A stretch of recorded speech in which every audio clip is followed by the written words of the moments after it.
اعوذ باللہ من الشیطان الرجیم بسم اللہ الرحمن الرحیم۔ السلام علیکم بچوں، کیسے ہیں آپ سب؟ امید کرتی ہوں آپ سب خیریت سے ہوں گے۔ تو بچوں، آج ہم آپ کو حضرت یونس علیہ السلام کا قصہ سنانے والے ہیں۔ آج کی اسٹوری کا نام ہے مچھلی کے پیٹ میں۔ تو شروع کرتے ہیں آج کی اسٹوری۔ تاریخ میں کبھی بھی ایسا نہیں ہوا کہ کسی قوم پر عذاب الہی نازل ہونے والا ہو، عذاب کے آثار سامنے نظر آنے لگے اور اس وقت وہ لوگ توبہ و استغفار شروع کر دیں اور اللہ کا عذاب واپس پلٹ جائے۔ صرف ایک قوم کو یہ مہلت حاصل ہوئی۔ یہ قوم حضرت یونس علیہ السلام کی قوم تھی، جس کا ذکر قرآن میں سورہ انبیاء میں آیا ہے۔ حضرت یونس علیہ السلام کو ذوالنون کے نام سے بھی پکارا جاتا ہے۔ یہ قوم نینوہ میں آباد تھی۔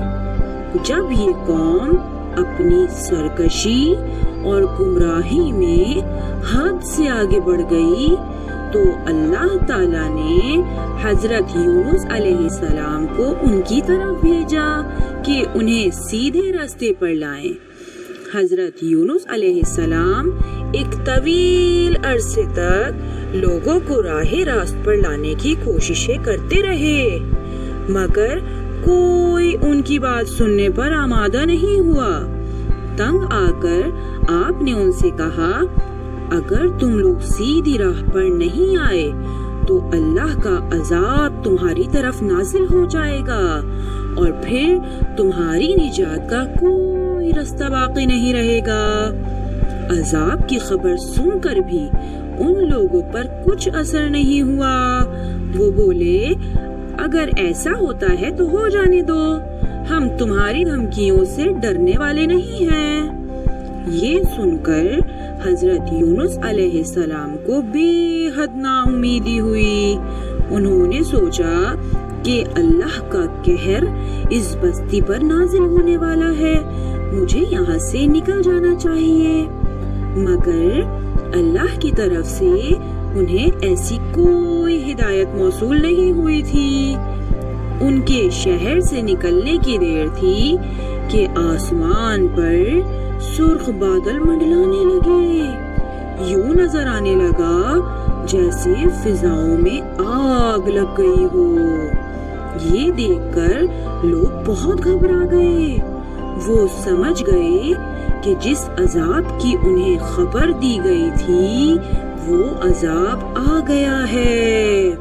انہیں ان قوموں کے قصے یاد آ گئے جو ان سے پہلے اللہ کے عذاب کی شکار ہو چکی تھی۔ انہیں سمجھ آ گیا کہ حضرت یونس علیہ السلام جس خدا کی طرف آنے کی دعوت انہیں دیا کرتے تھے وہی خدا سچا اور عبادت کے لائق ہے۔ اپنی غلطی اور گمراہی کا احساس ہوتے ہی وہ سب لوگ ایک پہاڑ پر اکٹھے ہوئے اور گڑ گڑا کر اللہ تعالیٰ سے اپنے گناہوں کی معافی مانگنے لگے اور رحم و کرم کی درخواست کرنے لگے۔ اللہ تعالیٰ کو ان کی آہوزاری پر رحم آ گیا اور ان کے سروں پر منڈلاتا عذاب دور کر دیا گیا۔ سرخ بادل چھٹ گئے اور آسمان صاف ہو گیا۔ یہ دیکھ کر سب کی جان میں جان آئی۔ انہوں نے اللہ تعالیٰ کا شکر ادا کیا اور باہم فیصلہ کیا کہ اب وہ حضرت یونس علیہ السلام کی دی ہوئی تعلیمات کی پیروی کریں گے اور انہیں اپنا رہبر بنائیں گے۔ اس نیت کے ساتھ وہ حضرت یونس علیہ السلام کی تلاش میں نکلے، لیکن وہ تو پہلے ہی شہر چھوڑ کر جا چکے تھے۔ شہر سے نکل کر وہ دریا کے کنارے پہنچے اور ایک جہاز میں سوار ہو گئے تاکہ جلد سے جلد اس علاقے سے دور چلے جائیں جو ان کے خیال میں عذاب سے دوچار ہونے والا تھا۔ لیکن لیکن اللہ تعالیٰ نے انہیں اپنی قوم کو چھوڑنے کو تو نہیں کہا تھا۔ وہ اجازت کے بغیر اپنی ذمہ داریوں کو چھوڑ کر آئے تھے۔ اب اللہ کی طرف سے انہیں سبق دیا جانا لازم تھا، اور ایسا ہی ہوا۔ جب جہاز دریا سے نکل کر سمندر کے کھلے پانیوں میں پہنچا تو اچانک طوفان آ گیا۔ جہاز موجوں کے درمیان پھنس کر ڈولنے لگا۔ سب مسافر سخت پریشان ہو گئے کہ ابھی تو سمندر پرسکون تھا، یہ طوفان کہاں سے نازل ہو گیا۔ جہاز کے عملے نے فالتو سامان سمندر میں پھینکنا شروع کر دیا تاکہ جہاز کا بوجھ کم ہو جائے، مگر کوئی فائدہ نہیں ہوا۔ طوفان کی شدت ایسی تھی کہ لگ رہا تھا کہ جیسے کچھ دیر میں جہاز ٹکڑے ٹکڑے ہو جائے گا۔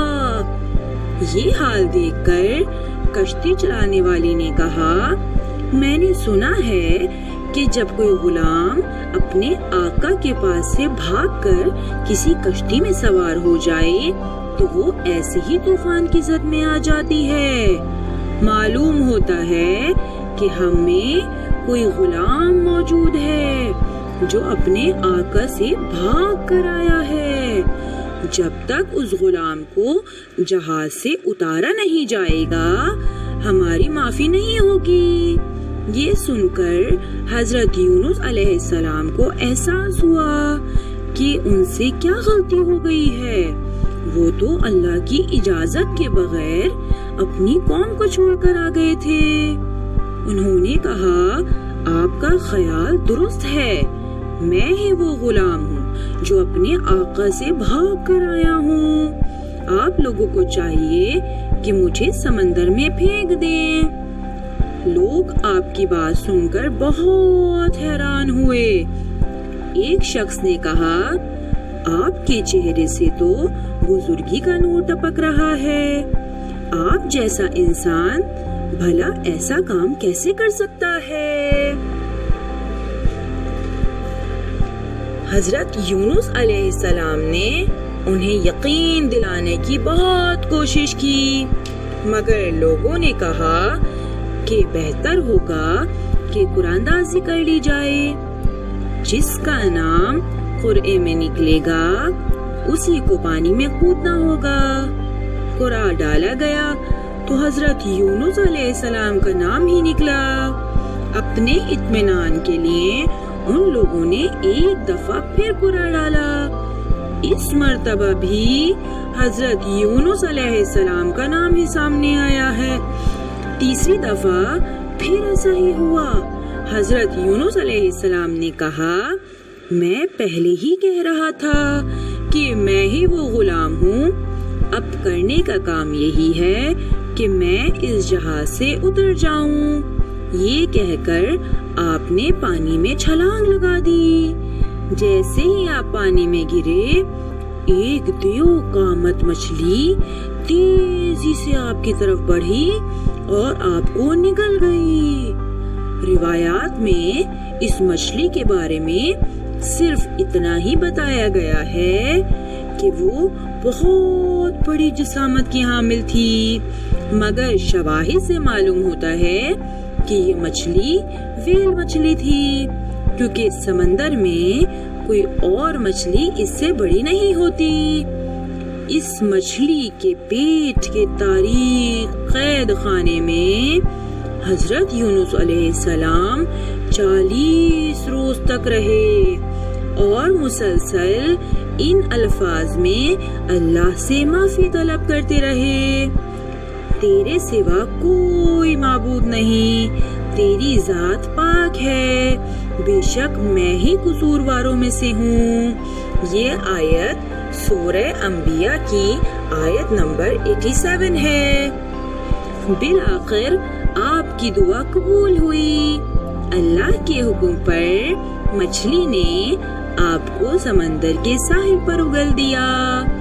اتنا عرصہ مچھلی کے پیٹ میں رہنے کی وجہ سے آپ کا جسم بہت کمزور ہو چکا تھا اور آپ کی کھال نرم پڑ گئی تھی۔ سورج کی روشنی آپ کو سوئیوں کی طرح چبھتی تھی، مگر آپ نے اس تکلیف کو بھی پورے صبر کے ساتھ برداشت کیا اور حرف شکایت زبان پر نہیں لائے۔ حکم خداوندی سے ایک بیل وہاں پر اگ گئی اور آپ پر سایہ فگن ہو گئی تاکہ آپ سورج کی کرنوں سے محفوظ رہیں، اور ایک ہرنی کو ذمہ داری دی گئی کہ وہ روزانہ آپ کو دودھ پلایا کرے۔ آہستہ آہستہ آپ کی حالت بہتر ہوتی گئی اور بالآخر آپ پوری طرح صحت یاب ہو گئے۔ صحت یابی کے بعد حضرت یونس علیہ السلام اپنی قوم کی طرف واپس پلٹ آئے۔ ان کی قوم کے لوگ انہیں دیکھ کر بہت خوش ہوئے۔ تو بچوں، آپ نے دیکھا حضرت یونس علیہ السلام کی تعلیم کی بدولت آپ کی قوم نہ صرف عذاب الہی سے بچ گئی بلکہ آپ کی رہنمائی میں دین و دنیا کی سرخروئی حاصل کرنے میں بھی کامیاب رہی۔ تو بچوں، امید کرتے ہیں آج کی اسٹوری آپ کو بہت پسند آئی ہوگی اور آپ نے اس اسٹوری کو بہت غور سے سنا ہوگا۔ تو پھر جلدی سے ہمیں کچھ سوالات کے جواب بتائیے۔ سب سے پہلے آپ ہمیں بتائیے کہ وہ کون سی قوم تھی کہ جس پر عذاب کے آثار نازل ہوئے مگر عذاب پلٹ گیا۔ پھر آپ ہمیں بتائیے کہ وہ کیا چیز تھی جس نے حضرت یونس علیہ السلام کو اپنے پیٹ میں رکھا۔ اور آپ ہمیں یہ بھی بتائیے کہ حضرت یونس علیہ السلام کی دعا سورہ انبیاء کی کون سی آیت میں موجود ہے۔ امید کرتے ہیں آپ جلدی جلدی اپنے سوالات کے جوابات ہمارے دیے گئے نمبر پر سینڈ کریں گے۔ جزاک اللہ۔